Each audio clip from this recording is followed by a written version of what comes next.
Remember, Lydia and I and our boys began a campaign for governor that in just 3 months grew into a pretty extraordinary movement that you see today. We've been on a mission, but we did start late. But it's a movement that's been knitted together with Republicans from communities in every region of Pennsylvania. You know, it's been a movement that's breathed new life to an idea as old as man. Every life has dignity. Every life matters. It's an idea that has been at the center of my own public service. And it's the idea that has informed every battle that we have fought and won against Wolf and the legion of special interest allies who have funded his agenda. And guess what? You've all been part of it, each and every one of you. Some of you for all of your lives. You know, it's a movement that stood against the architects of a more intrusive, expensive government, from the borough hall to the state capitol, that thinks it knows better than individuals, that makes us vassals of the state, and we keep fighting back and winning. It's a movement about good education for everybody, a school choice movement. It's a pro-life movement. It's a pro-family movement. It's a Second Amendment and constitutional rights movements. It's fiscal stewardship and limited government. It's a conservative movement. The principles behind this movement have caused so many of you and myself to run for office.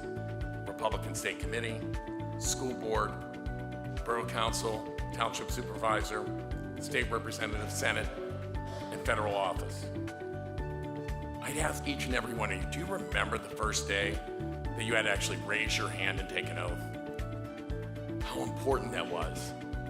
And then when you became part of the process and actually said, Mr. or Madam Chair, I'd like to make some comments for the record. You know, in that moment, you not only joined the movement again, but you took on responsibility to getting it done. You knew you were no longer alone and you had to work with a team. You know, I have to tell you, as Speaker, and in the other positions that I've held, I've never stopped loving that feeling of standing up against powerful odds and impossible circumstances. You have this awesome responsibility that you have to report back to the citizens. Words matter if you mean them. Actions matter if you take them. It's the same incredible sense that I feel when I recognize a new member on the House of the Floor is going to speak for the first time. But I encourage them, enter into the battle. And you know, those members, those Republican members, those principled Republican members, and all of you, you speak for the unborn, you speak for the vulnerable, you speak for the defenseless, you speak for the marginalized, you speak for the forgotten, you speak for the people paying the taxes, you speak for the people that go to work every day, and have dignity in their lives. Because you know what? They're taking care of themselves and their families. They respect their communities, churches, synagogues, mosques, and schools. They want to make sure that each and every person gives back. Those are the people that you stand for. It's so important that we recognize that big government is not the answer, and that you as individuals actually matter.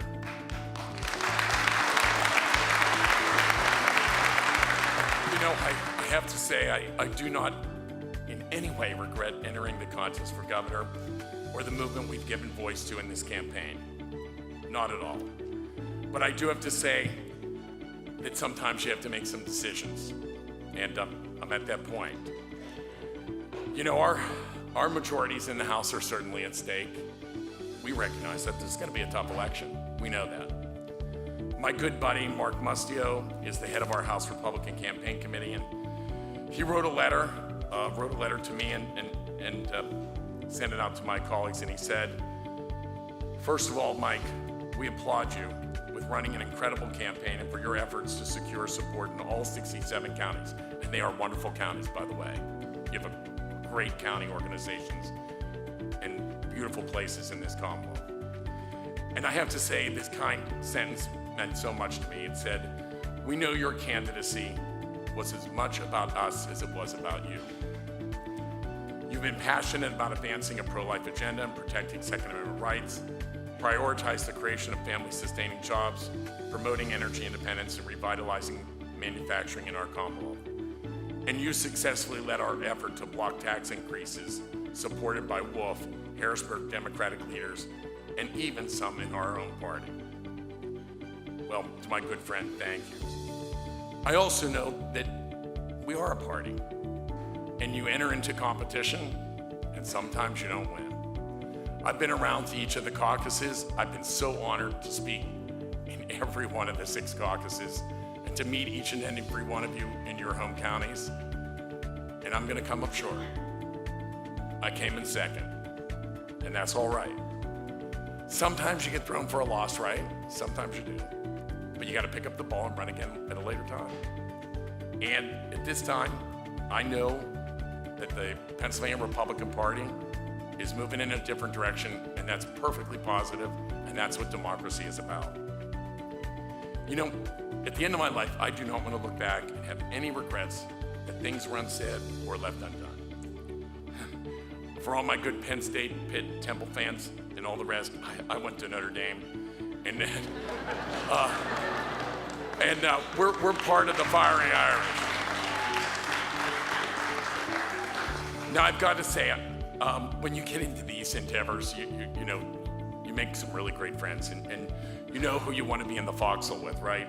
To so many of you who have really volunteered your time and been with me in these endeavors, please understand, this campaign may be being suspended, but the mission's not suspended. We gotta hold the line on the taxes and the spending. We gotta be fiscal stewards. We gotta be for limited government. We gotta be for pro-life from the moment of conception to the last breath on earth. We've gotta be about Second Amendment rights.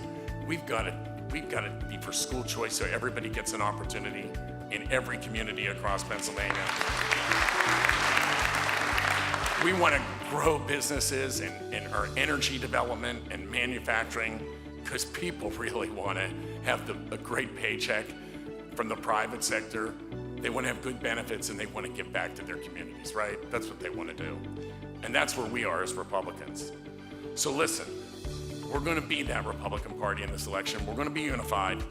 We're going to be unified. We're going to go beat Wolf. We're going to beat Bob Casey. And I have to say, I'm so proud to do it with each and every one of you.